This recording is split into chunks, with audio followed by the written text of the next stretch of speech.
বাবা আমার খিদে পেয়েছে, আর কত নাচবে? তখন বলছে তুলিকা বলছে চলো চলো চলো খেয়ে আসি। আমার ভালো হয়েছে বাবা, নাচ শেষ হয়েছে, এবার খাওয়া শুরু হবে। ঢুকে গেলাম খাওয়ার জায়গায়, কিন্তু খাওয়ার জায়গার ভিতরে কি আমি একটু মনটা খারাপ হয়ে গেল, কারণ এখানে বুফে সিস্টেমে খাওয়ার ব্যবস্থা ছিল।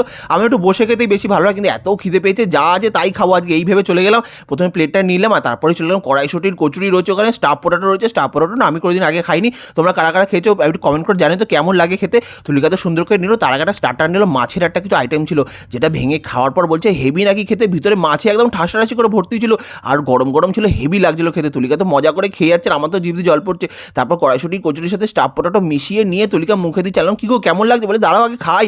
খেয়ে বলছে না কেউ দারুণ লেগেছে, কিন্তু আমি তো খেতে পাচ্ছি না, আমি কখন খাবো? আমি তো ভিডিও করবো নাকি? একে এত রাত হয়ে গেছে, তুমি নাচলে আবার আমাকে দিচ্ছেও না, তাহলে একটু আমাকে দাও। বলছে দাঁড়াও খেয়ে নিয়ে আগে। তারপর এটা খাওয়ার পর এবার অনুষ্ঠানে মেন আইটেমে চলে গেল।